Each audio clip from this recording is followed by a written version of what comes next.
Hello, this is Gort. So I wanted to get right into the grafting and some utensils that you may need for grafting.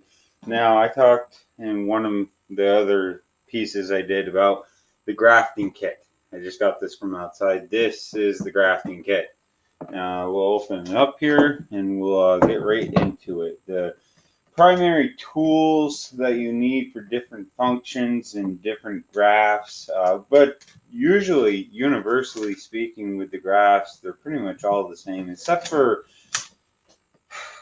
approach grafting. That's interesting. Approach grafting. So again, this has taken me a couple of years to collect all the different things in here, and again, I can't caution enough how meaningful it is to be sterile. Making sure everything's clean and be very safe when you're grafting, please. Uh, Sometimes I'll use dish soap. Most of the time I will. Other times I use isopropyl alcohol. Both these things will clean all of your snippers, your shears. It'll clean pretty much all of the blades. I try to make sure that my blades are, well, this one's a little chewed out right there and stuff, but that they're pretty smooth so you don't get much of a crunch. And I actually brought some pieces for you to show you scion wood, stuff that you would use for grafting. Normally I normally do about an 8-inch piece, which is from here to here. But however, this is pretty close to a 12-inch piece. Some people would do 12 to 18 inches. This is just it produces a false flower. This scion wood right here, it's very prone to suckers, very prone to just so much overgrowth, really. But anyways, when grafting, yes, originally snip it off with something like shears or the snippers. But don't use this for grafting. There are special tools out there. You can make them. You can. I bought one, but I have also made my own when I didn't have the money to have it. It's a grafting knife. Now that has a swiveled end right there. Well, that this one right here, it has a debarker on the end and a nice blade. But you see, this is not a true grafting knife because a true grafting knife will have only one edge. This has two edges, here and here. Don't know if you can see that. One edge and two. You only want to have one edge and the other be flat. Uh, so I'm going to try this out. I haven't tried this yet. Normally, what I'll do is instead of using shears, when I'm grafting into my piece, let's say that this is a piece that you're grafting onto and this is your scion wood. This piece, I'll use one of these, and this is incredibly sharp. In fact, there's still sawdust. I'll use one of these. This allows me to get a nice clean cut that doesn't damage the fibers of the wood. I can't caution how much that is important because, and it has three safeties. It has a safety here, and a overall safety here. So it's kid friendly right there. And again, be very safe when you're using any of this because it can be very much dangerous but very much useful. I used to use my old knife here.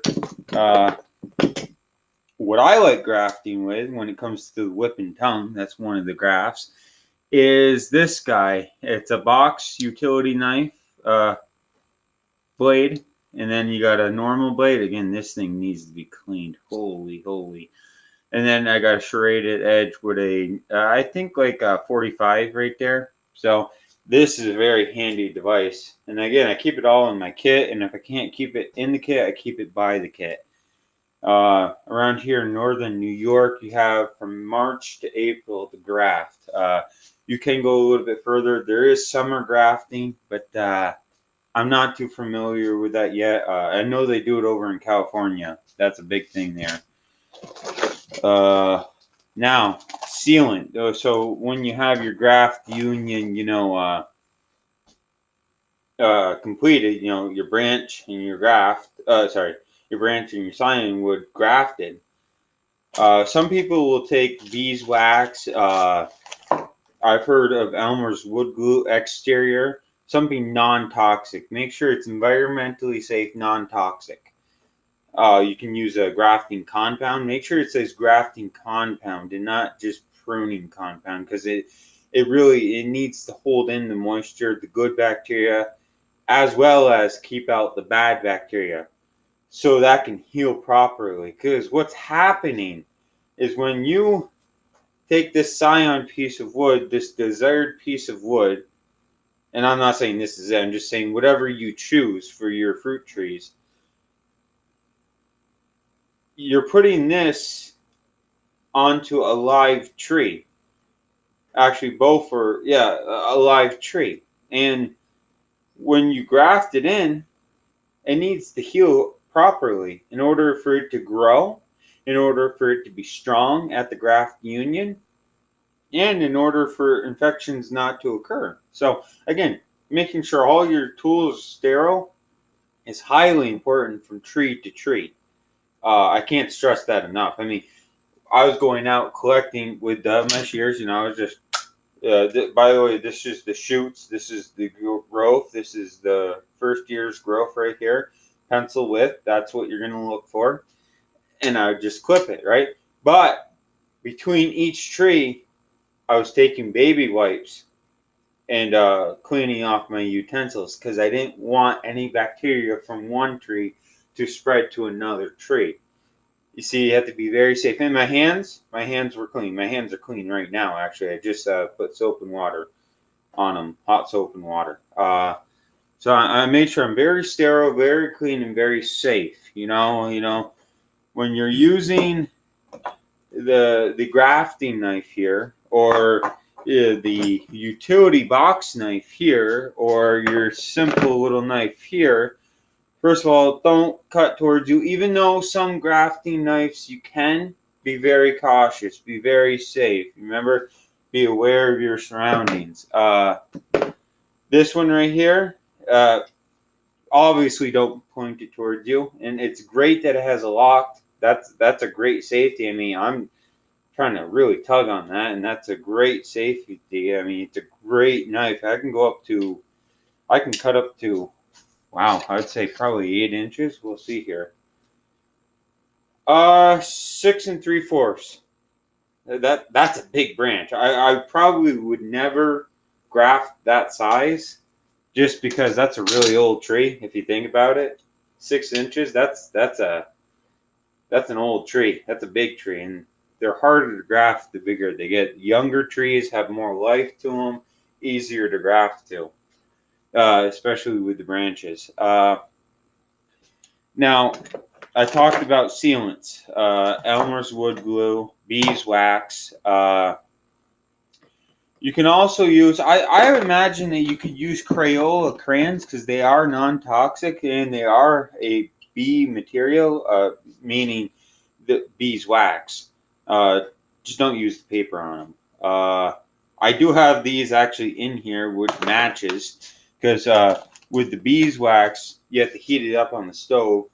Or if your hands are clean, if they are clean, you can warm it up with your hands and actually form it around.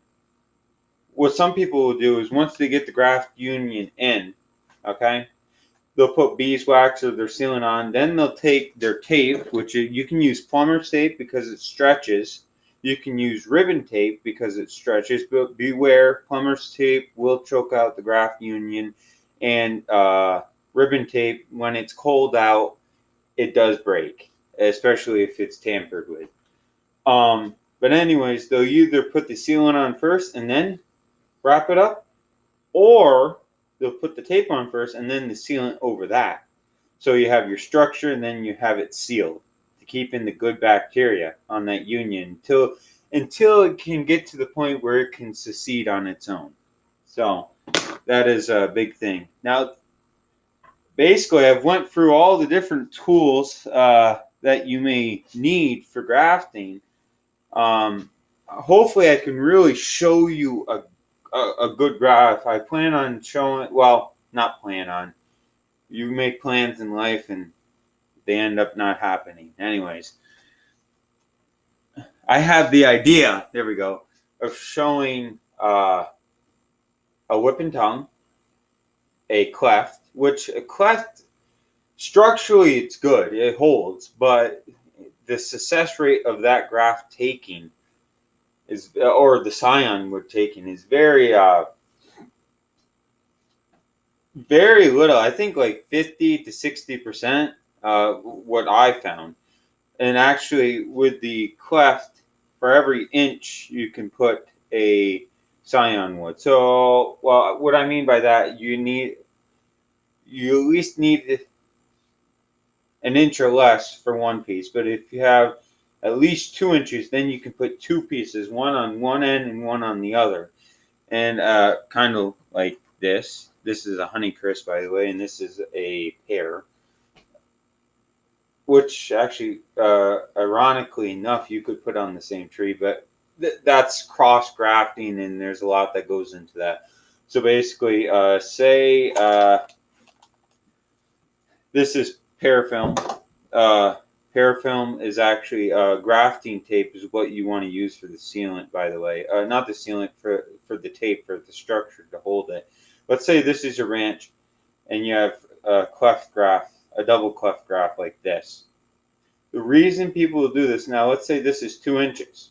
Now you can technically have two. Or if it's less than two, you could.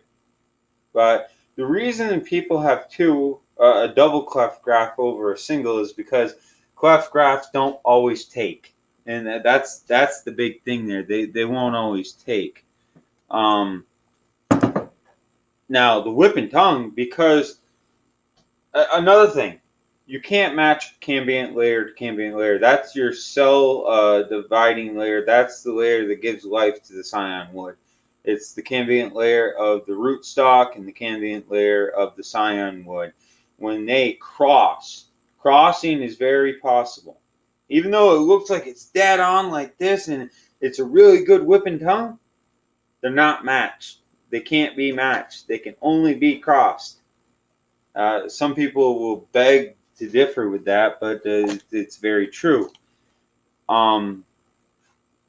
Hopefully I've showed you some of the utensils. Now, I gather my scion wood in January, sometimes late December, January, February, sometimes March. Actually, very little in March because it's getting time that the trees are waking up towards the end of March and April in northern New York here. So pretty much late December through